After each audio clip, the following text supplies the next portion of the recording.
अस्सलाम वालेकुम। आज हम लोगों ने हिस्टोलॉजी करनी है। ठीक है, आज हमारा टारगेट ये है कि हम लोगों ने हिस्टोलॉजी जो सी है वो 6 बजे तक जो है ना वो ख़त्म करनी है। ठीक है, तो पॉइंट नंबर 375 है, रफ़ीउल्लाह 12th एडिशन से हिस्टोलॉजी हम लोग शुरू करने लगे हैं। तो इसमें सबसे पहले आ रहा है type of collagen of in dermis of skin. ठीक है, तो स्किन की डर्मिस में हमें पता है कि जो अबंडेंट होता है वो टाइप 1 कोलेजन होता है। ठीक है, अब टाइप 1 कोलेजन कहाँ कहाँ होता है? आपके पास बोन में होता है, स्किन में होता है, टेंडन्स में होता है, फेशिया में होता है और लेट वुंड हीलिंग के अंदर काम आता है। टाइप 1 कोलेजन जौन सा होता है सबसे अबंडेंट फॉर्म होता है, 90% होता है, और ये इसका निमोनिक है everything that makes you attractive. ठीक है, तो बोन में हो गया, स्किन में हो गया, टेंडन में हो गया, फेशिया में हो गया और लेट वुंड हीलिंग में हो गया। और इसमें जो आपके पास आ जाता है डिफेक्टिव सिंथेसिस, वो ऑस्टियोजेनेसिस इम्परफेक्टा में टाइप 1 कोलेजन की डिफेक्टिव सिंथेसिस हो रही होती है। फिर हमारे पास टाइप 2 कोलेजन आ जाता है। जो टाइप 2 कोलेजन है ना वो आपके पास कार्टिलेजेस के दरमियान में होता है। ठीक है, जो आपके पास सॉफ्ट बोनी पार्ट्स होते हैं, कार्टिलेजेस होती हैं, उसमें आपके पास टाइप 2 कोलेजन होता है, इंक्लूडिंग हाइलन कार्टिलेज में भी होता है, साथ में आपके पास विट्रस बॉडी में होता है और न्यूक्लियस पल्पोसस में होता है। ठीक है, तो इसमें आपके पास जो टाइप 2 कोलेजन है वो हाइलिन कार्टिलेज में होगा, विट्रस बॉडी में होगा और साथ में न्यूक्लियस पल्पोसस में होगा, टाइप 2 कोलेजन। फिर आपके पास टाइप 3 कोलेजन आ जाता है। जो टाइप 3 कोलेजन है ना वो हमारे पास रेटिकुलर फाइबर्स में होता है, जो आपके पास ग्रैनुलेशन टिश्यू बनता है। ठीक है, उसके अंदर होता है, एम्ब्रियोनिक टिश्यूज़ के अंदर होता है, यूट्रस में होगा, ब्लड वेसल्स में होगा और ये अर्ली वुंड हीलिंग में होगा। टाइप 3 डिफेक्ट आपके पास किस में होता है? एलर डेनलॉस में। जो टाइप 1 हमने पढ़ा था वो ऑस्टियोजेनेसिस इम्परफेक्टा में पढ़ा था। फिर हमारे पास टाइप 4 आ जाता है। जो टाइप 4 है ना वो आपके पास बेसमेंट मेम्ब्रेन्स में होता है, बेजल लैमिना में होता है और लेंस के अंदर होता है। ठीक है, टाइप 4 कोलेजन हमारे पास बेसमेंट मेम्ब्रेन में, बेजल लैमिना और लेंस के अंदर होगा। और टाइप 4 की जो आपके पास डिफेक्टिवनेस होती है वो आपके पास एल्पोर्ट सिंड्रोम में होती है। अच्छा, कोई मुझे बता सकता है कि जो एल्पोर्ट सिंड्रोम होता है उसकी प्रेजेंटेशन कैसी होती है, उसके क्या सिम्टम्स होते हैं? Targeted by auto antibodies in Goodpasture syndrome. अब गुड पास्चर सिंड्रोम में क्या होता है कि टाइप 4 कोलेजन के खिलाफ ना एंटीबॉडीज़ बनना शुरू हो जाती हैं, इसलिए रीनल मसले मसाइल आपको आने शुरू हो जाते हैं। ठीक है, क्योंकि बेसमेंट मेम्ब्रेन में ये होता है ना, बेसमेंट मेम्ब्रेन के खिलाफ फिर आपके पास एंटीबॉडीज़ बनना शुरू हो जाती हैं गुड पास्चर सिंड्रोम में। अभी तक किसी ने मुझे एल्पोर्ट सिंड्रोम का नहीं बताया कि उसकी प्रेजेंटेशन कैसे होगी, हियरिंग डिफेक्ट्स होंगे और क्या क्या होगा।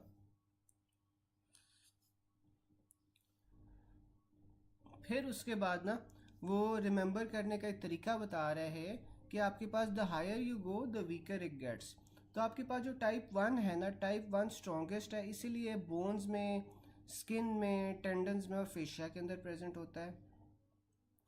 फिर आपके पास आ जाता है टाइप 2। टाइप 2 जौन सा होता है वो आपके पास कार्टिलेजेस में होगा। ठीक है, कार्टिलेजेस बोन से वीकर होती हैं ना, तो इसलिए ये कार्टिलेजेस में होगा। फिर हमारे पास विट्रस ह्यूमर और न्यूक्लियस पल्पोसस। अगर आप न्यूक्लियस पल्पोसस और विट्रस ह्यूमर देखो तो दोनों की एक ही जैसी कंसिस्टेंसी होती है ना, तो इनमें आपके पास टाइप 2 कोलेजन आता है।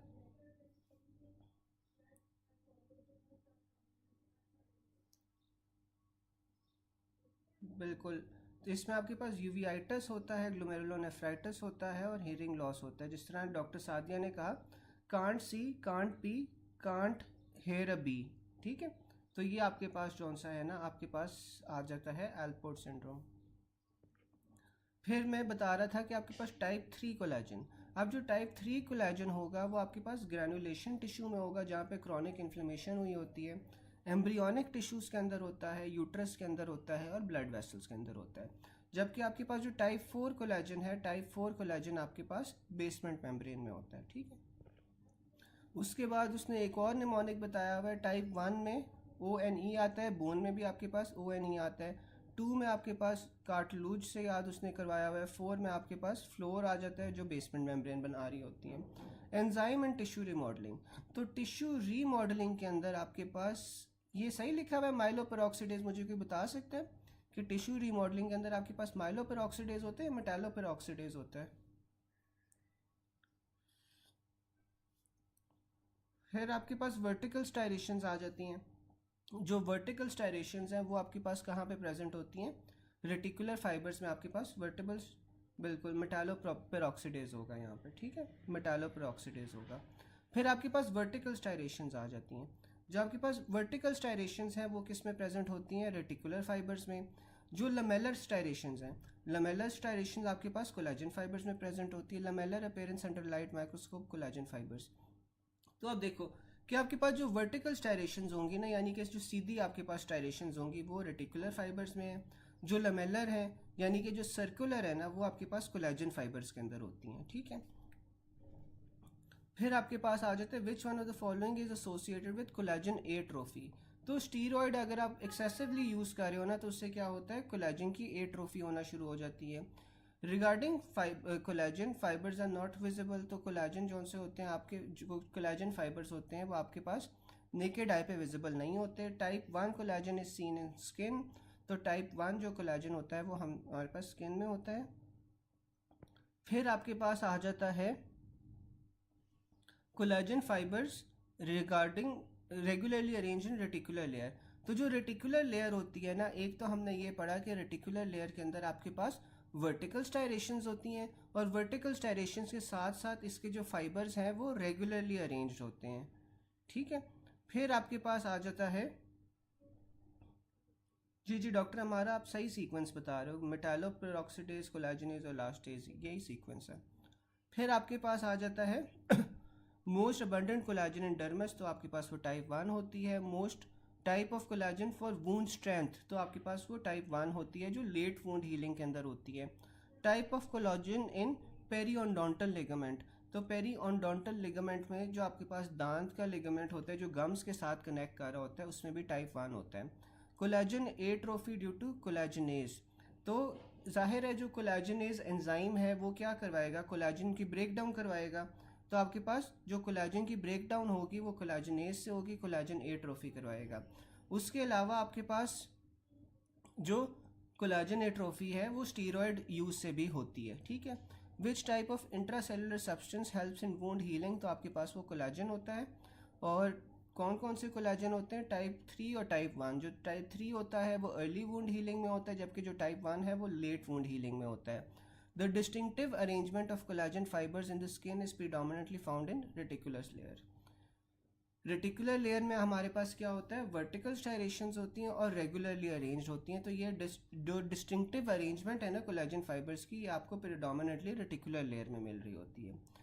During wound healing strength is provided by type 1 collagen. तो वूंड हीलिंग के अंदर जो स्ट्रेंथ होती है वो आपके पास टाइप 1 कोलाजन प्रोवाइड कर रहा होता है, जो कि लेट वूंड हीलिंग में आता है। और जो अर्ली वूंड हीलिंग होती है वो टाइप 3 से होती है। फिर आपके पास आ रहा है complication of wound healing in all people. तो अगर जनरली आपसे पूछ लेना कि सारे के सारे लोगों में क्या मसला हो सकता है वुंड हीलिंग के दौरान, तो आपके पास कॉन्ट्रैक्चर्स बन सकते हैं, ठीक है, कॉन्ट्रैक्चर्स बन सकते हैं। उम्मीद है मुझे आप लोगों को पता होगा कि कॉन्ट्रैक्चर्स क्या होते हैं, ठीक है। फिर उसके बाद हमारे पास complication of wound healing in black people आ जाता है। तो जो ब्लैक पीपल होते हैं ना, उनमें जो आपके पास वुंड हीलिंग की कॉम्प्लिकेशन होती है वो क्या होते हैं, कीलॉइड स्कार्स होते हैं, ठीक है। कीलॉइड स्कार्स इन ब्लैक पीपल अगर वो जनरली पूछ ले तो आपके पास कॉन्ट्रैक्चर्स होते हैं। Most important feature of open wound healing is contraction of myofibroblast. अब ये जो मायोफिब्रोब्लास्ट है ना, ये कॉन्ट्रैक्ट करेंगे तभी आपके जाके वुंड अप्रॉक्सीमेट होगा। वुंड अप्रॉक्सीमेट होगा तो वो उसे हील करने में मदद करेगा, ठीक है। फिर आपके पास आ जाता है in wound healing the maximum tensile strength is achieved in 3 months. तो वुंड हीलिंग के अंदर जो आपके पास मैक्सिमम टेंसाइल स्ट्रेंथ होती है वो 3 महीने के अंदर अचीव होती है। The most likely type of collagen providing strength during wound healing type 1 collagen होता है।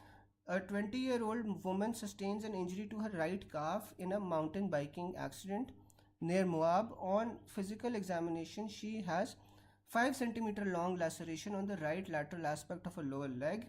The wound is closed with sutures. Wound healing proceeds over next week. Which of the following factors would most likely aid and not inhibit wound healing in this patient? तो आपके पास जो sutures की present है ना, presence है, उसने बोला हुआ था ऊपर के यहाँ पे आपने सूचर्स लगा दिए, सूचर्स लगाने से आपके पास वुंड हीलिंग हो रही है। तो जाहिर है सूचर्स इनहिबिट तो नहीं करेंगे, जब ये आपके पास जौन से हेल्प करेंगे वुंड हीलिंग के अंदर। और अगर उसने सूचर्स लगा दिए हैं तो मुझे कोई बता सकता है कि प्राइमरी इंटेंशन की वुंड हीलिंग है या सेकेंडरी इंटेंशन की वुंड हीलिंग है? कोई चैट बॉक्स में बता सकता है?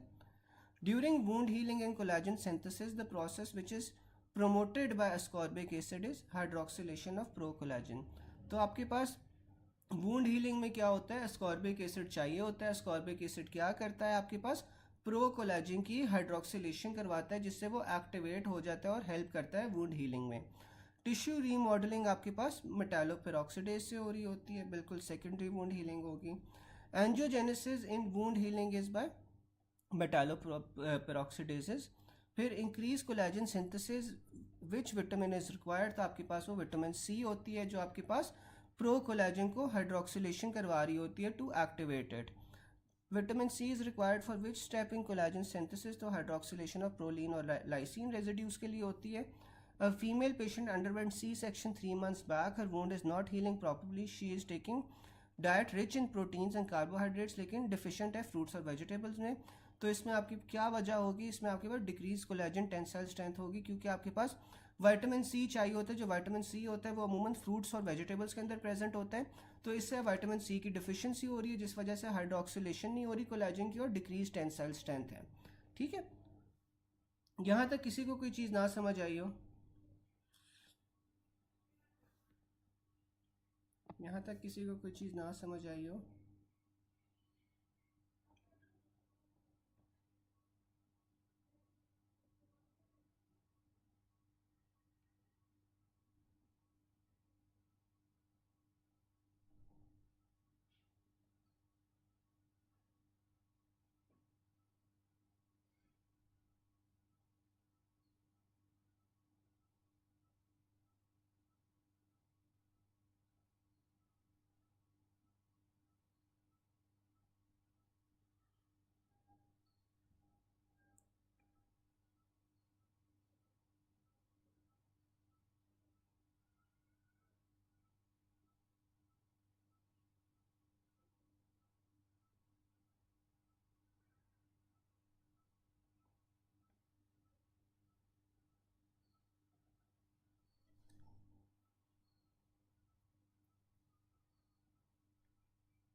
अच्छा, वैसे ना ये जो पॉइंट है ना इसके अंदर सही तरह आपको डिफ्रेंशिएट नहीं हो पा रहा, लेकिन वैसे मैं बता देता हूँ कि प्राइमरी और सेकेंडरी वुंड हीलिंग के अंदर क्या फ़र्क होता है।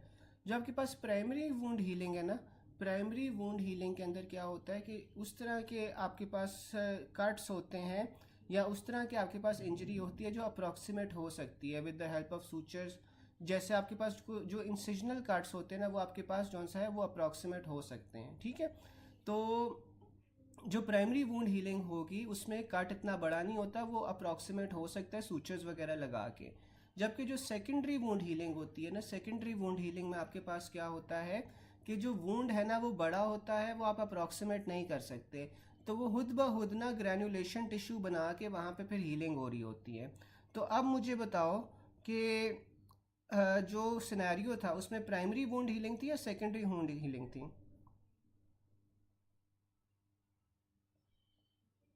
अब ऊपर वाले में आपके पास प्राइमरी वुंड हीलिंग हो रही है, सेकेंडरी हो रही है?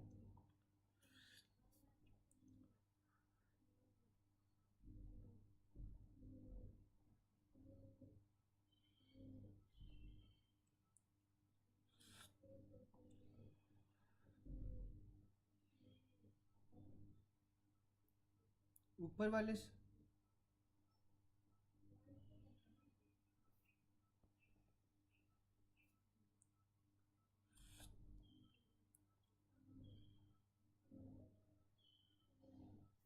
प्राइमरी होगी ना, क्योंकि देखो बेशक 5 सेंटीमीटर लॉन्ग लेसरेशन है, लेकिन वो अप्रॉक्सीमेट तो हो पा रहा है ना, वो अप्रॉक्सीमेट तो हो पा रहा है। हाँ प्राइमरी होगा, प्राइमरी होगा कि वो अप्रॉक्सीमेट तो हो पा रहा है ना।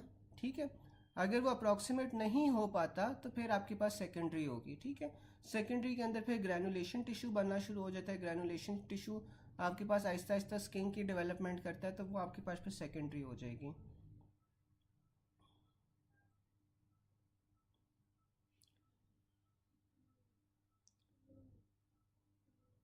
एंजियोजेनेसिस कहाँ पे लिखा हुआ है? अभी एंजियोजेनेसिस आया है? हाँ, वैसे एंजियोजेनेसिस के लिए वेजेफ ही होता है। अच्छा, ऊपर एंजियोजेनेसिस का, हाँ सच एक चीज़ आई तो थी। क्या आया था एंजियोजेनेसिस का?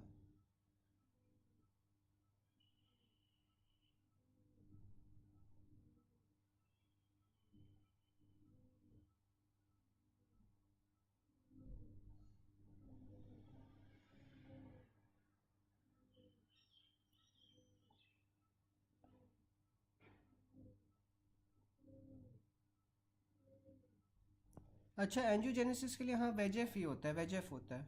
ठीक कह रहे हो आप। फिर आपके पास आ जाता है कि a 35-year-old black athlete presented with third degree burn, he is most likely to develop keloid। तो जो ब्लैक पेशेंट्स होते हैं, ब्लैक पेशेंट्स के अंदर आपके पास जौन सा होता है वो कीलॉइड स्कार बनता है। ठीक है। Wound healing beyond original wound margin is keloid. अब जो कीलॉइड होता है ना, कीलॉइड के अंदर क्या हो रहा होता है कि बियॉन्ड ओरिजिनल स्कार आपके पास वूंड हीलिंग हो रही होती है। A 30-year-old firefighter suffers extensive third degree burns over his arms.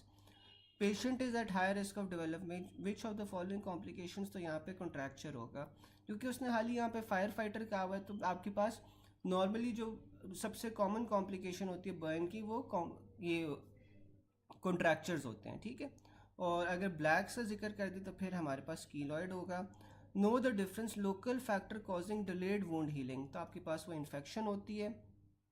Systemic factor जो कि वुंड हीलिंग को डिले कर रहा होता है, वो आपके पास डायबिटीज़ होती है।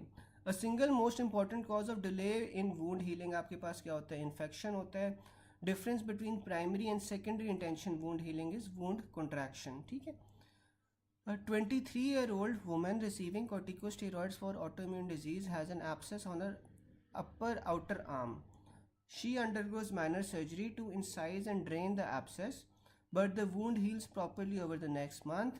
Which of the following aspects of wound healing is most likely to be deficient in this patient? तो आपके पास वो कोलेजन डिपोजिशन होगी। फिर आपके पास आ जाता है विच of the following will prevent contraction. तो आपके पास वो कॉर्टिकोस्टेरॉइड्स होते हैं जो कॉन्ट्रैक्शन को प्रिवेंट कर रहे होते हैं, क्योंकि जो स्टीरॉइड्स होते हैं वो आपके पास कोलेजन की एट्रोफी करवा रहे होते हैं। विच of the following helps in wound contraction? तो आपके पास वो मायोफिब्रोब्लास्ट होते हैं। What helps in wound healing? तो आपके पास वो माइक्रोफिलामेंट्स होते हैं। ठीक है। माइक्रोफिलामेंट्स को क्या करते हैं? वो आपके पास जो अप्रॉक्सीमेशन करवाते हैं, कॉन्ट्रैक्ट करके आपके पास वुंड की अप्रॉक्सीमेशन करवाएंगे जो माइक्रोफिलामेंट्स है। तो that is how they help in wound healing. ठीक है। डॉक्टर माहर टॉपिक हमारे पास है हिस्टोलॉजी है। 377 पॉइंट हम रफ़ीउल्लाह से कर रहे हैं। अच्छा यार, यहाँ तक किसी को कोई चीज़ ना समझ आई हो? गाइज, यहाँ तक किसी को कोई चीज़ ना समझ आई हो?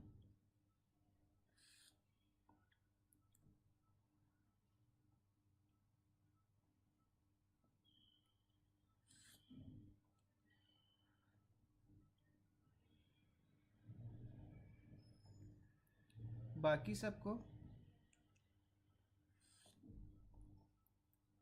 समझ आ गई तो फिर हम आगे चलें।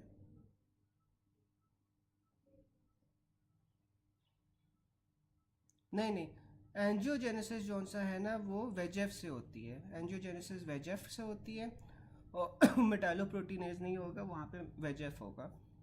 और दूसरा ये था कि वुंड कंट्रैक्शन का।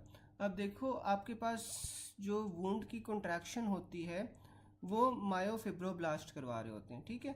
और मायोफिब्रोब्लास्ट जौन से होते हैं उसके अंदर आपके पास माइक्रोफिलामेंट्स होते हैं। ठीक है। तो ये दोनों की ही कंट्रैक्शन हो रही होती है जो आपके पास वुंड को फिर अप्रॉक्सीमेट करवाती है। ठीक है। तो मायोफिब्रोब्लास्ट के अंदर ही आपके पास ये माइक्रोफिलामेंट्स होते हैं, जैसे ये एक्टिन मायोसिन वगैरह जौन से ना, ये मायोफिब्रोब्लास्ट के अंदर ही होते हैं जो आपके पास वुंड की कॉन्ट्रैक्शन करवा रहे होते हैं। ठीक है। और ये प्रिवेंट कैसे हो रहा है? कॉर्टिकोस्टेरॉइड से हो रहा है। जो कॉन्ट्रैक्शन होती है वो कॉर्टिकोस्टेरॉइड्स प्रिवेंट करते हैं, क्योंकि जो कॉर्टिकोस्टेरॉइड्स होते हैं वो कोलेजन की एट्रोफी करवा रहे होते हैं। ठीक है।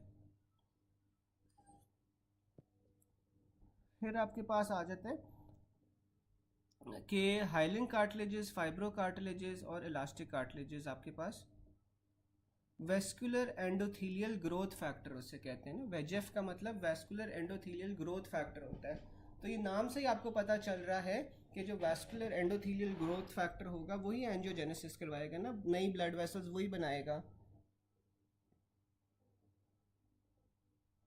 बिल्कुल अनीमिया की वजह से भी हो सकती है, क्योंकि देखो ये जो आपके पास कॉन्ट्रैक्शन होती है this is an active process, तो इससे ऑक्सीजन और बाकी न्यूट्रिएंट्स वगैरह भी चाहिए होते हैं। तो किसी भी किस्म की आपके पास अगर कोई न्यूट्रिशनल डिफिशिएंसी होगी तो उसके अंदर डिलेड वुंड हीलिंग होगी।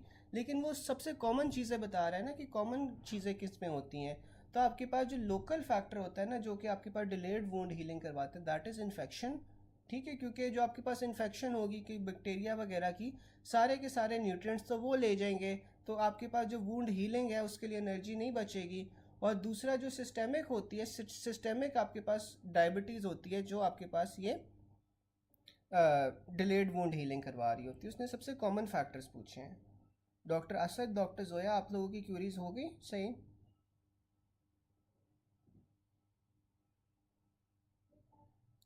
अब आगे चलें, और तो किसी को कोई क्वेश्चन नहीं अभी तक?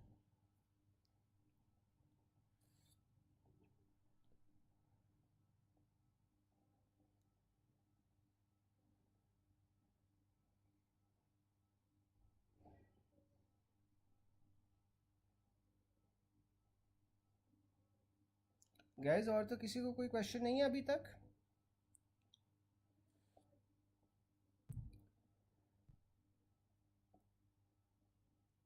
चलें फिर हम आगे चलते हैं। हमारे पास हाइलिंग कार्टिलेजेस आ जाती हैं, फाइब्रो कार्टिलेजेस आ जाती हैं और इलास्टिक कार्टिलेज आ जाती है। अब जो हाइलिंग कार्टिलेज है ना, हाइलिंग कार्टिलेज आपके पास क्या होता है? हाइलिंग कार्टिलेज को आप हाइलिंग क्यों कहते हैं? क्योंकि ग्लास लाइक होती है। ठीक है, अब ये ग्लास लाइक होती है इसीलिए इसके जो फाइबर्स होते हैं वो आपके पास विजिबल नहीं होते। ठीक है, हाइलिंग कार्टिलेज का मतलब क्या है? हाइलिंग का मतलब ग्लास लाइक है और इसके फाइबर्स जो से होते हैं आपको विजिबल नहीं होते। इसमें आपके पास टाइप 2 कोलेजन आ जाती है। अगर आप ऊपर देखो तो आपके पास जो कोलेजन थी, जो टाइप 2 कोलेजन थी वो हमने पढ़ा था कि वो कार्टिलेजेस के अंदर होती है। और कौन सी कार्टिलेजेस में आपके पास टाइप 2 कोलेजन मिलेगी आपको? एक तो हाइलिंग कार्टिलेजेस में मिलेगी और दूसरी इलास्टिक कार्टिलेजेस में मिलती है। ठीक है, इसमें आपके पास एग्जांपल में ENT कार आ जाता है। ई से आपके पास एपिफिजियल कार्टिलेज आ जाती है ऑफ लॉन्ग बोन्स, यानी कि जो लॉन्ग बोन्स होती हैं उसके अंदर एपिफिजियल प्लेट होती है ना, एपिफिजियल प्लेट के अराउंड ही वो ग्रो कर रही होती हैं। तो यहाँ पे आपके पास एपिफिजियल कार्टिलेज होती है। और फिर आपके पास नेज़ल कार्टिलेजेस होती हैं, थायराइड कार्टिलेज होती है, क्रीकॉइड, आर्टिकुलर, रेटिनॉइड और रिब्स। तो इसका निमोनिक ENT कार है। फिर आपके पास फाइब्रो कार्टिलेज आ जाती है। जो फाइब्रो कार्टिलेज है उसके अंदर टाइप 1 कोलेजन होती है। टाइप 1 कोलेजन फाइब्रो कार्टिलेज में होती है और ये आपके पास इंटरवर्टेब्रल डिस्क के अंदर मिलती है, ग्लिनॉइड लैब्रम के अंदर मिलती है, एसिटेबुलर लैब्रम के अंदर मिलती है और साथ में मेनिस्का ऑफ नी में मिलती है। ठीक है, तो ये आप इस तरह याद रख सकते हो कि जो फाइब्रो कार्टिलेज है ना ये आपको नॉर्मली जहाँ पे दो बोन्स आपस में कनेक्ट हो रही होगी ना, यानी कि जॉइंट्स के अंदर आपको फाइब्रो कार्टिलेज मिलेगी। ठीक है, फाइब्रो कार्टिलेज के अंदर आपके पास टाइप 1 कोलेजन होता है और ये आपके पास देखो इंटरवर्टेब्रल डिस्क में होंगी, जो दो वर्टेब्रास के दरमियान डिस्क है उसमें होगी। अच्छा, ये तो आपके पास इंटरवर्टेब्रल डिस्क में हो गई, लेकिन वो मुझे बता सकते हैं कि जो न्यूक्लियस पल्पोसस होता है उसके अंदर कौन सी कार्टिलेज होती है? फिर आपके पास ग्लिनॉइड लैब्रम आ जाता है, एसिटेबुलर लैब्रम आ जाता है। ठीक है, एक आपके पास जौन सा शोल्डर जॉइंट पे होगा, एक आपके पास हिप जॉइंट पे होगा। फिर आपके पास मेनिस्का ऑफ नी आ जाते हैं जहाँ पे नी जॉइंट बन रहा है। ठीक है, कोई मुझे बता सकता है चैट बॉक्स में? तो जो आपके पास न्यूक्लियस प्रोपियस है बिल्कुल उसमें टाइप 2 कोलेजन होती है। फिर आपके पास इलास्टिक कार्टिलेज आ जाती है। इलास्टिक कार्टिलेज में आपके पास क्या होता है? फाइबर्स विजिबल होते हैं। हाइलिंग के अंदर हाली विजिबल नहीं थे। साथ में आपके पास जो फाइब्रो कार्टिलेज है और इलास्टिक कार्टिलेज है इन दोनों के अंदर आपके पास फाइबर्स विजिबल है। और इसमें जो आपके पास कोलेजन होगी वो भी टाइप 2 होगी। इलास्टिक कार्टिलेज ई से शुरू होती है तो इसका निमोनिक भी यही है कि 3 ईज। इसमें आपके पास एयर का पिना आ जाएगा, एक्सटर्नल ऑडिटरी ट्यूब आ जाएगी और एपिग्लॉटिस आ जाएगा। ठीक है, एयर पिना, एक्सटर्नल ऑडिटरी ट्यूब और एपिग्लॉटिस, ये आपके पास इलास्टिक कार्टिलेज के एग्जांपल आ जाएंगे। फिर आपके पास सेसेमॉइड कार्टिलेज होती है। जो सेसेमॉइड कार्टिलेज है ना वो आपके पास लेरिंग्स में प्रेजेंट होती है, ट्रेकिया में होती है और एयर में होती है। ठीक है, जो सेसमॉइड कार्टिलेज है वो आपके पास लेरिंग्स में, ट्रेकिया में और ईयर में होती है। फिर हमारे पास एमसीक्यूज आ रहे हैं रिगार्डिंग हाइलिंग कार्टिलेज। तो हाइलिंग कार्टिलेज के अंदर फाइबर्स आपके पास विजिबल नहीं होते क्योंकि वो ग्लास लाइक होते हैं। About fibrocartilage is present inside disc of joints. Fibrocartilage आपके पास इंटरवर्टिब्रल डिस्क में होती है। Fibro cartilage abundant in collagen. Alcoholic patient came with bleeding at base of hair in scalp. On examination non healing marks were present which is defective. तो आपके पास fibroblast होंगे जो defective होंगे। हाइलिंग कार्टिलेज आपके पास larynx के अंदर होती है, ठीक है। सेसमॉइड कार्टिलेज भी आपके पास लेरिंग्स में पाई जाती है। फिर आपके पास which of the following is true. Epiglottis के अंदर हमारे पास इलास्टिक कार्टिलेज होती है। Fibro cartilage contains which fibres. तो फाइब्रो कार्टिलेज के अंदर हमारे पास कोलेजन फाइबर्स होते हैं। रिगार्डिंग कराइना, कराइना क्या होता है जहाँ पे आपके पास ट्रेकिया बाइफरकेट कर रहा होता है। Interior posterior cartilage at the bifurcation of trachea. तो कराइना जौन सा होता है ना, आपके पास इंटीरियर पोस्टीरियर कार्टिलेज होती है जहाँ पे आपके पास ट्रेकिया जौन सी है बाइफरकेट कर रही होती है। नहीं नहीं डॉक्टर, हमारा जो पटेला है ना वो हमारे पास सेसमॉइड कार्टिलेज नहीं है। पटेला इज़ अ सेसमॉइड बोन। जिस तरह डॉक्टर मुबारा बता रही है ना, जो आपके पास पटेला है वो सेसमॉइड बोन होती है, ठीक है। फिर आपके पास आ जाती है the ground substance of fibrocartilage has abundance of collagen fibres. Regarding collagen fibres lightly stain with eosin, ठीक है। तो जो आपके पास कोलेजन फाइबर्स होते हैं वो आपको बिल्कुल लाइट पिंकिश से नज़र आ रहे होते हैं क्योंकि वो लाइटली स्टेन होते हैं ईओसिन से। फिर कोस्टल कार्टिलेज आपके पास हाइलिंग के अंदर आ जाती है, ठीक है। हाइलिंग कार्टिलेज का आपके पास क्या निमोनिक था, ईएनटी कार। फिर lamina propria of vagina has elastic cartilage. Regarding synovial joint which is correct always covered by Highland membrane. तो आपके पास जो साइनोवियल जॉइंट्स होते हैं ना वो ये हाइलैंड मेम्ब्रेन से कवर्ड होते हैं। Syndesmosis is an example of fibrous joint, ठीक है। जो सिंडेस्मोसिस होता है वो फाइब्रस जॉइंट होता है।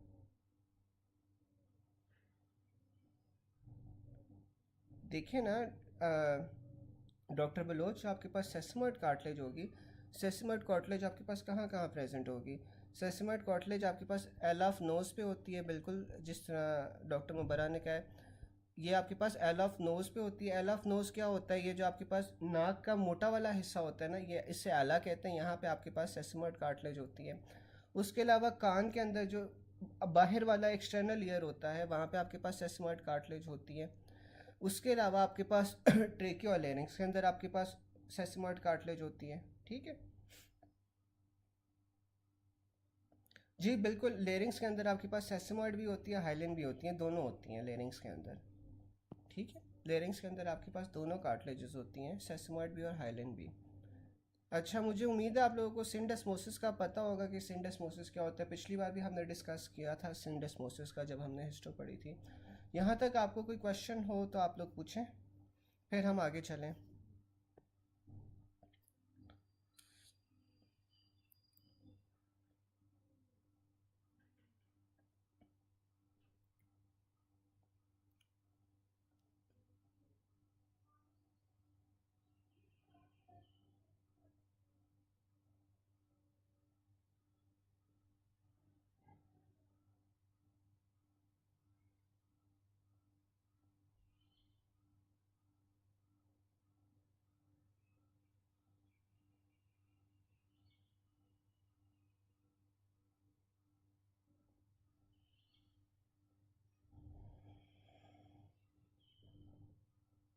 कोई क्वेश्चन तो नहीं है अभी तक।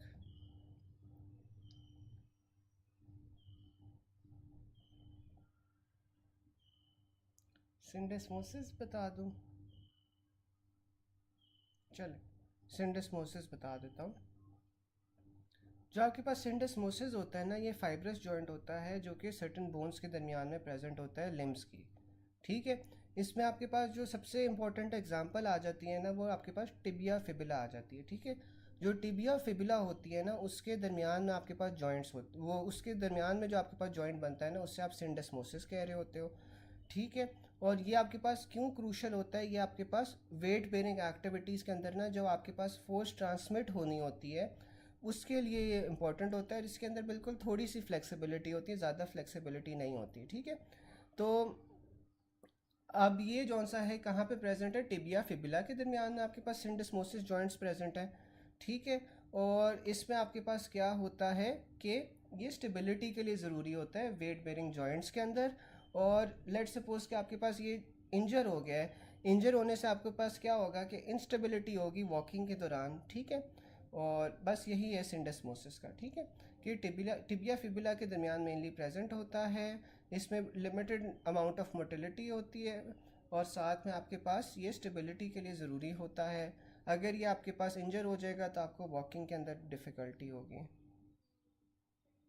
बिल्कुल ये इमूवेबल तो नहीं होता, स्लाइटली मूवेबल होता है, स्लाइटली मूवेबल होता है, ठीक है। डॉक्टर लुबना ऐसा है कि आप मुझे ना जो जो पॉइंट नहीं समझ आ रहा आप लोग मुझे बता दिया करो, वो मैं एक्सप्लेन कर दिया करूँगा, क्योंकि एक्चुअली ये है कि सारों का पेपर जौन सा है ना वो आने वाला है, बिल्कुल सर पे आया हुआ है। तो इसलिए ना ये कोशिश होती है कि हम ज़्यादा से ज़्यादा कंटेंट कवर कर सकें, ठीक है। अगर जो जो भी चीज़ आप लोगों को नहीं समझ आ रही होती आप मुझे बता दिया करो, I will try my best to answer them, ठीक है। अच्छा, उसके अलावा किसी को आप कोई मसला तो नहीं है, कोई और क्वेश्चन हो अभी तक?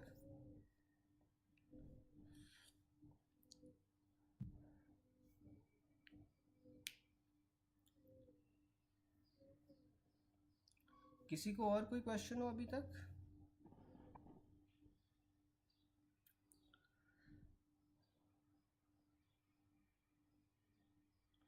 अच्छा, फिर हम ना 378 पे चलते हैं।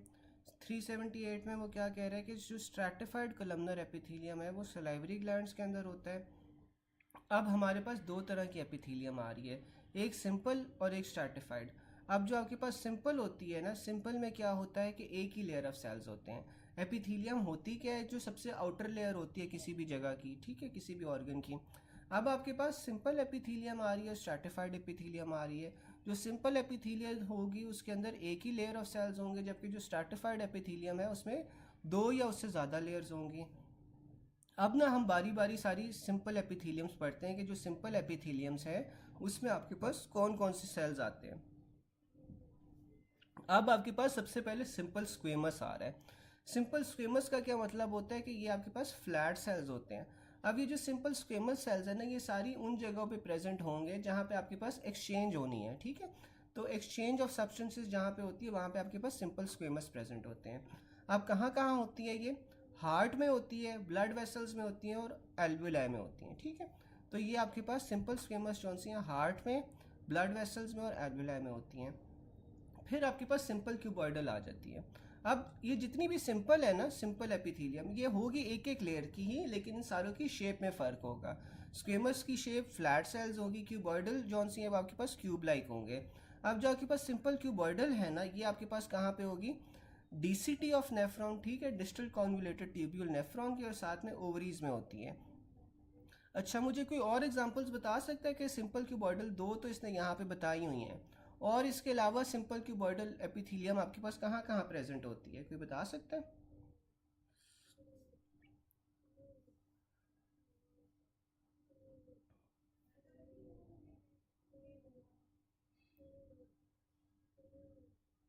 सिंपल क्यूबॉइडल और कहाँ कहाँ प्रेजेंट होंगी?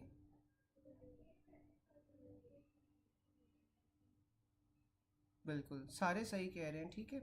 ये आप देख लो इन सारी चीज़ों में आपके पास पीसीटी, डीसीटी, कलेक्टिंग डक्ट्स, उसके बाद थायराइड फॉलिकल्स में भी होती हैं, पिगमेंट एपिथीलिया रेटिना की भी होती हैं, टेस्टीज में भी होती हैं। तो ये सारी चीज़ों में आपके पास सिंपल क्यूबॉइडल आ जाती हैं। फिर आपके पास सिंपल कोलमनर आ जाती हैं। सिंपल कोलमनर में आपके पास क्या आता है, कॉलम लाइक सेल्स होते हैं, ठीक है। सिंपल कोलमनर में कॉलम लाइक सेल्स होते हैं, बेसिकली ये रेक्टेंगुलर हो जाएंगे। फिर इसमें जौन सा है आपके पास नॉन सिलिएटेड एपिथीलियम आ जाती है, सिलिएटेड आ जाती हैं। अब जो नॉन सिलिएटेड कोलमनर है ना, वो आपके पास जीआईटी के अंदर प्रेजेंट होगी। जीआईटी में कहाँ कहाँ होती है, स्टमक में, गॉल ब्लैडर में और इंटेस्टाइन में, ठीक है। तो जो सिंपल कोलमनर नॉन सिलिएटेड है वो आपके पास स्टमक, गॉल ब्लैडर, इंटेस्टाइन के अंदर जीआईटी के पार्ट्स में आपके पास सिंपल कोलमनर आ जाती है। और जो सिलिएटेड होती है कोलमनर वो आपके पास यूट्रस और यूट्राइन ट्यूब्स के अंदर आपके पास सिलिएटेड आ जाती है, ठीक है। हमें पता है जो यूट्रस और यूट्राइन ट्यूब्स होते हैं वो सिलिएटेड ही होते हैं ना, ताकि वो आपके पास जो एग आता है उसे आगे की तरफ पुश कर सकें, ठीक है। उसके बाद आपके पास सूडो स्ट्रैटिफाइड आ जाती हैं।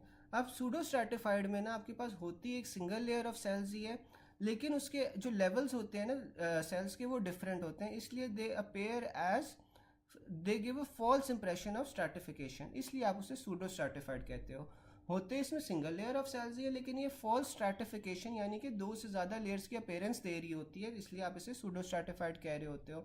अब ये जौन सी है ना आपके पास सारी की सारी रेस्पिरेटरी ट्रैक्ट में आ जाएगी, ठीक है। रेस्पिरेटरी ट्रैक्ट में आपके पास नेजल कैविटी में, नेजोफेरिंग्स में और conducting part of the respiratory tract में आपके पास सूडो स्ट्रैटिफाइड एपिथेलियम आ जाती है। फिर आपके पास आ जाती है स्ट्रैटिफाइड एपिथेलियम। स्ट्रैटिफाइड का क्या मतलब था कि दो या उससे ज़्यादा सेल लेयर्स होंगी एपिथेलियम की। इसमें जो आपके पास स्ट्रैटिफाइड स्क्वेमस है वो या तो कैरेटिनाइज्ड हो सकती है या नॉन कैरेटिनाइज्ड हो सकती है। अब जो कैरेटिनाइज्ड पार्ट्स हैं ना वो क्या होते हैं, वो उस तरह के पार्ट्स होते हैं जो कंसिस्टेंटली स्लफ ऑफ कर रहे होते हैं या जिन्हें रोज़ाना की बुनियाद पे फ्रिक्शन का सामना करना पड़ता है, ठीक है। तो इसमें आपके पास स्किन आ जाती है, पार्ट्स ऑफ ओरल कैविटी आ जाती हैं और इसमें आपके पास कैरेटिन होता है। जो नॉन कैरेटिनाइज्ड होंगी उसमें कैरेटिन नहीं होगा, और ये आपके पास जौन सा है ईसोफेगस में, ओरोफेरिंग्स में, lower part of anal canal में और वजाइना में होंगी। अब ये देखो कि आपके पास लेट सपोज जो आप जीआईटी देख रहे हो, जीआईटी के अंदर आपके पास सबसे पहले कौन सी एपिथेलियम आ जाएगी, सूडो स्ट्रैटिफाइड नॉन कैरेटिनाइज्ड आ जाएगी, जो आपके पास ओरोफेरिंग्स में होगी, ईसोफेगस में होगी, ठीक है। उसके बाद आपके पास स्टमक में और इंटेस्टाइन में कौन सी आ जाएगी, सिंपल कोलमनर आ जाएगी, और सिंपल कोलमनर भी आपके पास नॉन सीलिएटेड आ जाएगी, ठीक है। फिर आपके पास सिंपल क्यूबॉइडल आ जाती है। जो सिंपल क्यूबॉइडल है वो आपके पास स्वेट ग्लैंड्स के अंदर होती है। स्ट्रैटिफाइड क्यूबॉइडल आपके पास स्वेट ग्लैंड्स में होती है, जबकि आपके पास जो स्ट्रैटिफाइड कोलमनर है ना वो बाकी आपके पास सलाइवरी ग्लैंड डक्ट्स में और मेल यूरिथ्रा में होगी, ठीक है।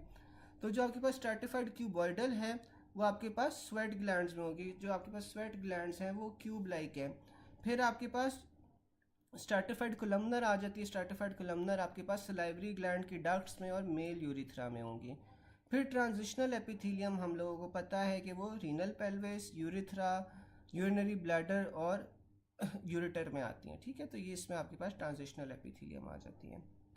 फिर आपके पास आ जाती है following has lymphoid tissue with surrounding stratified epithelium.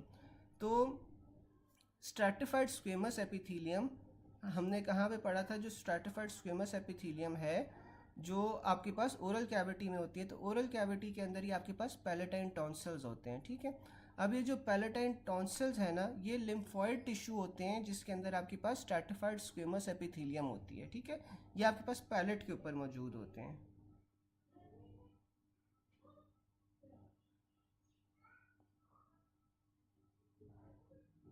हाँ हाँ बिल्कुल आप सही कह रहे हो कि जो आपके पास स्वेट ग्लैंड्स के अलावा ब्रेस्ट टिश्यू में भी होती है, क्योंकि जो ब्रेस्ट टिश्यू है, breast tissue is a modified sweat gland ही, ठीक है। तो ये मॉडिफाइड स्वेट ग्लैंड है तो इसके अंदर स्वेट ग्लैंड वाली ही एपिथेलियम होगी, ठीक है, जो कि स्ट्रैटिफाइड क्यूबॉइडल होती है फिर, ठीक है।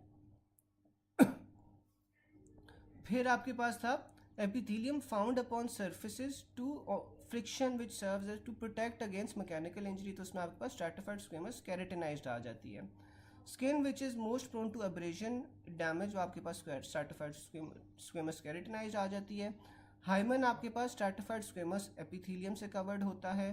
फिर आपके पास stratified squamous epithelium is on uvula पे भी आपके पास स्ट्रैटिफाइड स्क्वेमस एपिथेलियम आ जाते हैं। Uvula is lined by which epithelium, तो स्ट्रैटिफाइड स्क्वेमस एपिथेलियम आ जाती है। क्योंकि देखो जो यूविला है, uvula is a part of your oral cavity, तो इसमें आपके पास स्ट्रैटिफाइड स्क्वेमस एपिथेलियम आ जाएगी। Vocal cords are lined by stratified squamous epithelium. Lining of vagina आपके पास क्या होती है, non keratinized stratified squamous epithelium होती है।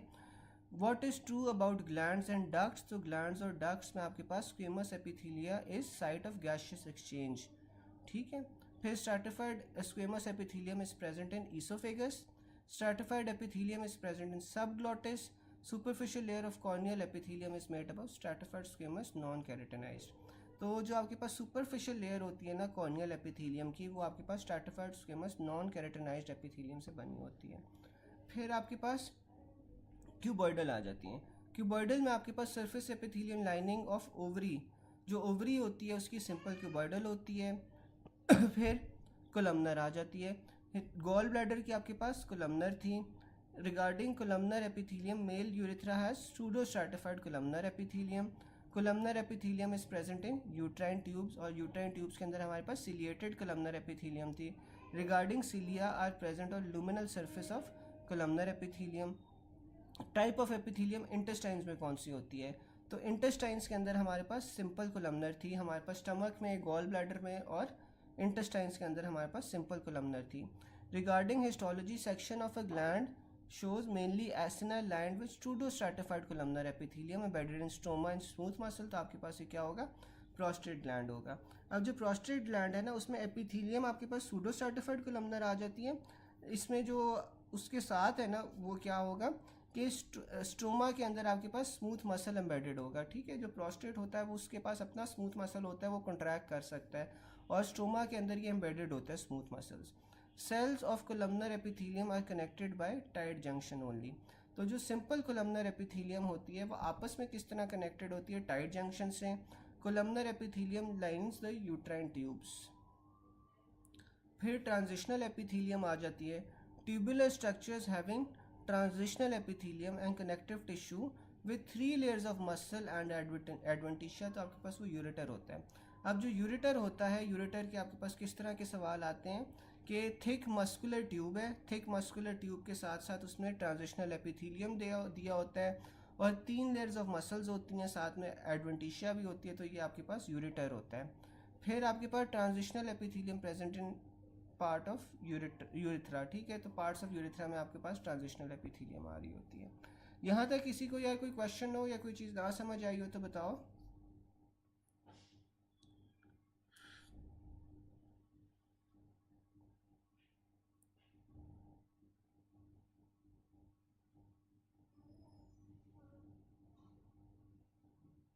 यहाँ तक किसी को कोई चीज़ ना समझ आई हो?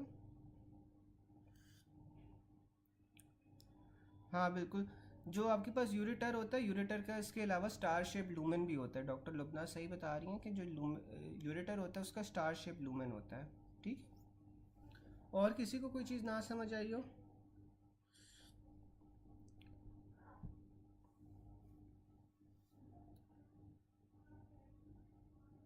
चले, फिर आपके पास आ जाता है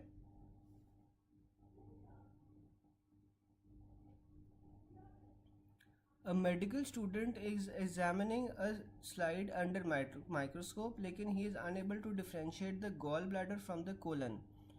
The point which will help in differentiating gallbladder from the colon histologically क्या होता है कि जो गॉल ब्लैडर होती है, गॉल ब्लैडर के अंदर आपके पास सब म्यूकोजा नहीं होती। ठीक है, तो म्यूकोजा के बाद आपके पास जो सब म्यूकोजल लेयर होती है वो गॉल ब्लैडर के अंदर प्रेजेंट नहीं होती।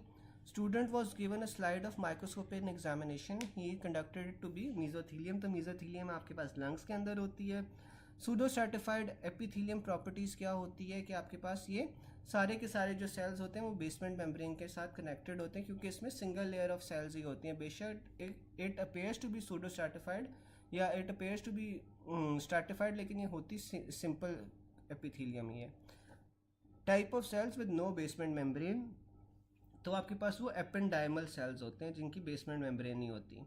जो एपेंडाइमल सेल्स होते हैं वो आपके पास कहाँ पे होते हैं? वो आपके पास वेंट्रिकल्स में होते हैं, और इनका काम क्या होता है कि ये CSF की प्रोडक्शन कर रहे होते हैं। इसके अंदर कोई बेसमेंट मेम्ब्रेन नहीं होती।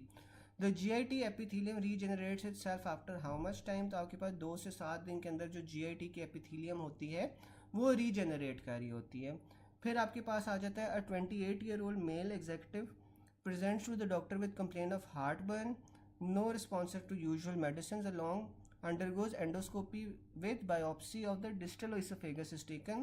What type of mucosa is normal for distal esophagus? तो आपके पास इसमें non keratinized stratified squamous epithelium होती है। ठीक है, non keratinized stratified squamous epithelium होगी। और फिर ईसोफेगस से आपके पास क्या शुरू हो जाता है? स्टमक शुरू हो जाता है। स्टमक के अंदर फिर आपके पास कोलमनर एपिथेलियम आ जाएगी। Proximal convoluted tubule of nephron is different from other parts of nephron by brush border। तो जो आपके पास पीसीटी होता है, पीसीटी के अंदर सबसे ज़्यादा अब्जॉर्प्शन हो रही होती है ना सब्सटेंसेस की, तो उसका सरफेस एरिया बढ़ाने के लिए यहाँ पे आपके पास ब्रश बॉर्डर्स प्रेजेंट होते हैं। Histological slides of salivary gland showing mucous acini with serous demilunes. तो म्यूसिनस और सीरस दोनों आ गया, तो ये आपके पास सब मैंडिबुलर ग्लैंड होंगे। Epithelial modification in small intestine, यहाँ पे क्या होता है, माइक्रोवेलाई पड़े होते हैं, क्योंकि वहाँ पे आपके पास अब्जॉर्प्शन हो रही होती है खाने की। रिगार्डिंग गॉबलेट सेल्स, तो जो गॉबलेट सेल्स होते हैं उनमें आपके पास कोलमनर एपिडर्मिस होती है। फिर आपके पास stratified cuboidal epithelium are present in sweat gland. तो हमें पढ़ा था कि जो स्ट्रैटिफाइड क्यूबॉइडल एपिथेलियम होती है वो स्वेट ग्लैंड्स में होती है, इसके अलावा ब्रेस्ट के अंदर भी आपके पास ये स्ट्रैटिफाइड क्यूबॉइडल एपिथेलियम ही होगी। जबकि आपके पास जो स्ट्रैटिफाइड कोलमनर एपिथेलियम है ये सलाइवरी ग्लैंड्स के डक्ट्स के अंदर मौजूद होती है, जो आपके पास स्ट्रैटिफाइड कोलमनर एपिथेलियम है। यहाँ तक यार किसी को कोई चीज़ ना समझ आई हो?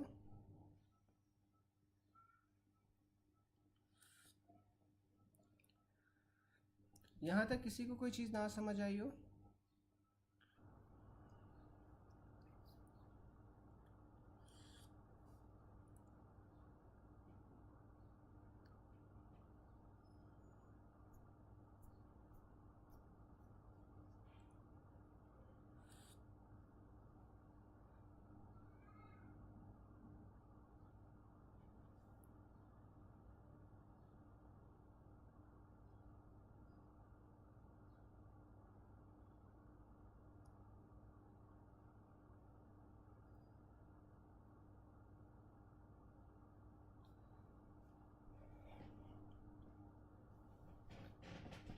दो लोगों को ही अभी तक समझ आई है यार, बाकी सारे कहाँ पे हो? क्लास में ही हो ना?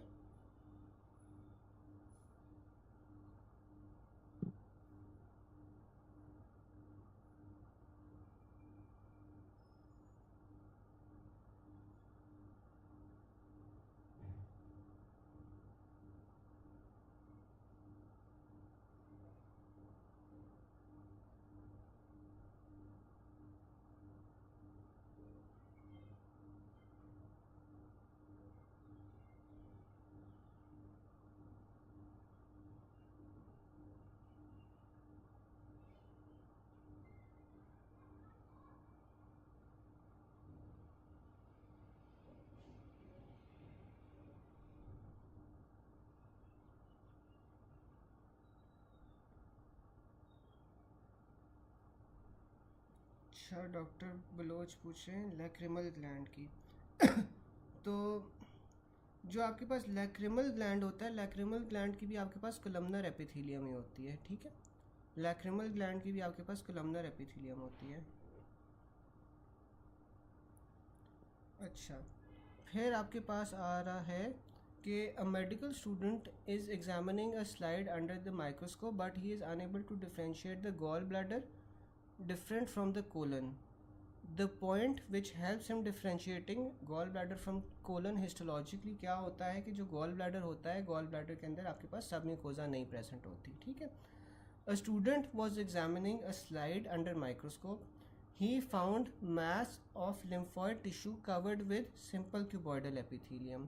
The structure he is examining is Peyer's patches. अब जो आपके पास Peyer's patches होते हैं ना, ये आपके पास इंटेस्टाइन के अंदर पड़े होते हैं, और इसके अंदर क्या होता है कि लिम्फॉइड टिश्यू होता है। Lymphoid tissue is covered by simple cuboidal epithelium, ठीक है। सिंपल क्यूबॉइडल एपिथेलियम के साथ आपके पास पायर्स पैचेस कवर्ड होते हैं, जो कि एक लिम्फॉइड टिश्यू होता है। अब क्योंकि देखो कि इंटेस्टाइन की आपके पास कौन सी एपिथेलियम थी, सिंपल क्यूबॉइडल एपिथेलियम थी, तो पायर्स पैचेस की भी आपके पास वही आ जाएगी। अच्छा, ऑन द कॉन्ट्ररी अगर वो ये पूछ ले कि आपके पास पैलेटाइन टॉन्सल है, जो आपके पास पैलेटाइन टॉन्सल है वो पैलेट के ऊपर मौजूद होता है, वो भी एक लिम्फॉइड ऑर्गन ही होता है, लेकिन अगर वो उसके अंदर एपिथेलियम पूछ ले तो उसके अंदर एपिथेलियम कौन सी होगी, उसके अंदर कौन सी एपिथेलियम होगी पैलेटाइन टॉन्सल के अंदर?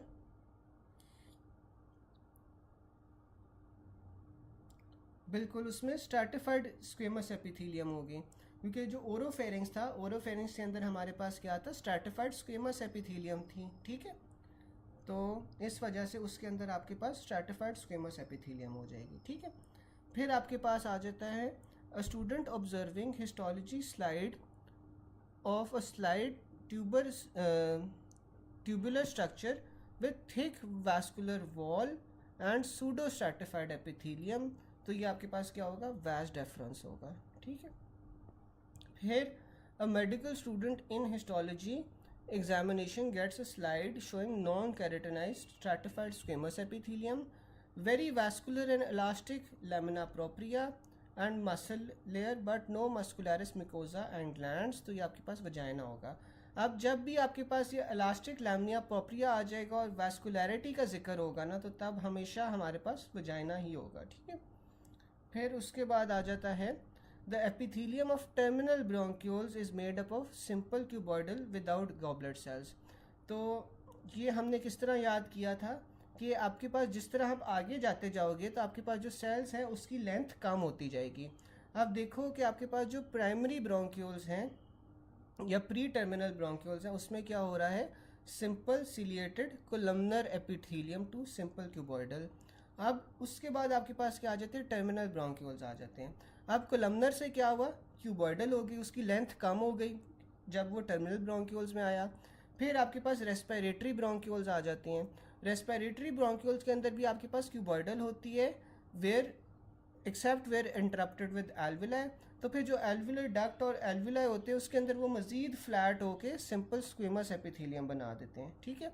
तो जिस तरह आप आगे से नीचे आते जाओगे, यानी कि आप एक्सट्रीमिटीज़ की तरफ जाते जाओगे, तो जो आपके पास एपिथेलियम है वो फ्लैट होती जाती है। जो प्राइमरी ब्रोंक्यूल्स होते हैं उसमें सिलिएटेड कोलमनर होती है, सिलिएटेड कोलमनर होती है। फिर आपके पास टर्मिनल ब्रोंक्यूल्स आ जाते हैं, उसमें क्यूबॉइडल आ गई। रेस्पिरेटरी में भी क्यूबॉइडल होती है, और जो एल्विलर डक्ट्स और एल्विलाई होते हैं उसके अंदर फिर सिंपल स्क्वेमस आ जाती हैं। फिर आपके पास आ जाता है very small lumen, 3 to 4 thick muscular layers and adventitia and intestinal lamina describes histology of which structure. तो आपके पास वो मस्कुलर आर्टरी आ जाती है, ठीक है। मस्कुलर आर्टरीज का क्या होता है कि लूमेन जौन सा होता है वो छोटा होता है, 3 से 4 थिक मस्कुलर लेयर्स होती हैं, इसमें ट्यूनिक एडवेंटिशिया भी होती है। तो ये सारी चीज़ें आपके पास मस्कुलर आर्टरी की आ जाती हैं। अब अल्कोहलिक लिवर में हमने पढ़ा था कि मैलरी बॉडीज़ मौजूद होती हैं। Histology of uterus shows large tortuous glands with thick smooth muscles and increase vascularity. तो ये आपके पास कौन सा फेज़ होगा, लेट सेक्रेटरी फेज़ आ जाएगा। हिस्टोलॉजी ऑफ वजाइना में क्या होता है कि इलास्टिक फाइबर्स जौन से हैं वो अबंडेंट होते हैं। फिर history of parietal cells histology of parietal cells of stomach. तो जो पैराइटल सेल्स की हिस्टोलॉजी होती है उसमें आपको क्या मिलता है, जो साइटोप्लाज्म होता है वो इओसिनोफिलिक होता है, यानी कि जो साइटोप्लाज्म है वो पिंक कलर का स्टेन हो रहा है और सेंटर में आपके पास न्यूक्लियस आ रहे हैं। Histology of thin ascending loop of Henle. तो thin ascending loop of Henle में आपके पास क्या होता है, फ्लैट एपिथेलियम होती है। वैसे अगर मैं थोड़ी सी आपसे रीनल के हवाले से पूछूं तो मुझे कोई बता सकता है कि जो आपके पास ये thin ascending loop of Henley होता है इसमें क्या हो रहा होता है, किडनी में क्या हो रहा होता है ये thin ascending loop of Henle में?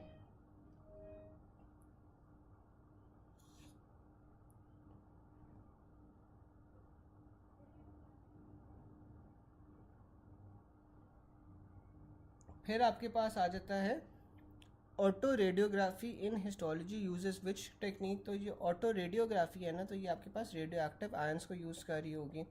बिल्कुल डॉक्टर बलोच सही कह रहे कि डाइल्यूटिंग सेगमेंट होता है, ये आपके पास वाटर से इम्परमिएबल होता है, ठीक है, जो थिन असेंडिंग आपके पास होता है, ठीक है। हाँ बिल्कुल।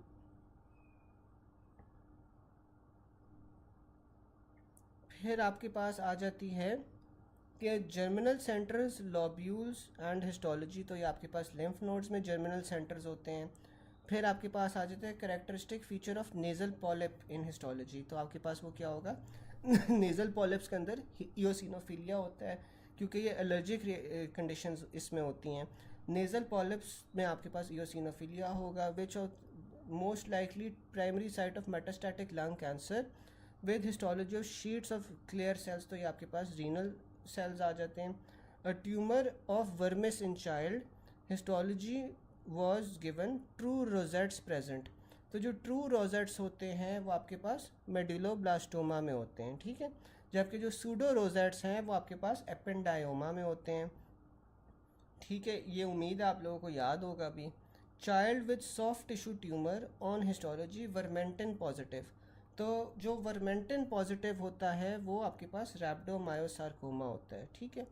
Histology of tissue with mesothelium and fibrous element तो आपके पास लंग होगा। Histology of structure with less amount of smooth muscle तो आपके पास वो सर्विक्स होगा। अच्छा, मुझे कोई बता सकता है कि अगर कोई टिश्यू है उसमें डेस्मिन पॉजिटिव है तो वो कहाँ का कैंसर होगा?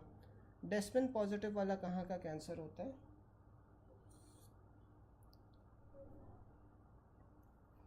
फिर आपके पास आ जाता है how macula densa cells are differentiated from surrounding cells. तो आपके पास जो मैकुला डेंसा होते हैं ना, इनमें डीप बेसल लैमिना होता है, ठीक है।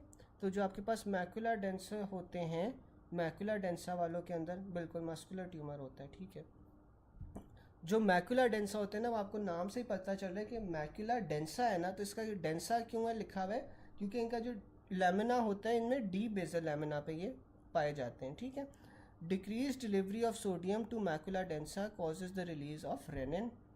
स्टिमुलेंट फॉर रेनिन रिलीज आपके पास सिंपैथेटिक स्टिमुलेशन होती है। हिस्टोलॉजी ऑफ मैकुला डेंसा क्या होती है? डीप बेसल लेमिना होता है। Histology of macula densa large cells with prominent nuclei and scattered mitochondria in periphery. तो जो मैकुला डेंसा सेल्स होते हैं, लार्ज सेल्स होते हैं, इनका जो न्यूक्लियाई होता है वो प्रोमिनेंट होता है और स्कैटर्ड माइटोकॉन्ड्रिया इसमें आपको मिलते हैं पेरिफेरी के अंदर। Concentrated urine is found when decrease plasma to macula densa. तो जब आपके पास प्लाज्मा फ्लो कम होता है मैकुला डेंसा में, तो तब आपके पास कॉन्सेंट्रेटेड यूरिन निकलता है। आपके पास जो यूरिन वो वाटर होता है वो ज़्यादा रीअब्जॉर्ब होना शुरू हो जाता है, ठीक है। तो यहाँ तक हमारे पास हिस्टोलॉजी हो गई है। आप मुझे बताएं कोई क्वेश्चन तो नहीं है? किसी को कोई क्वेश्चंस हो?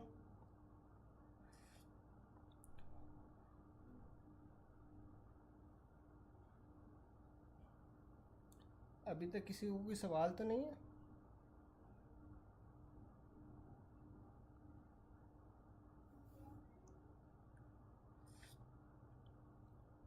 चले, अब इस तरह है कि मैं आप लोगों को ना व्हाट्सएप पे जो है वो लिंक शेयर कर देता हूँ मीट का।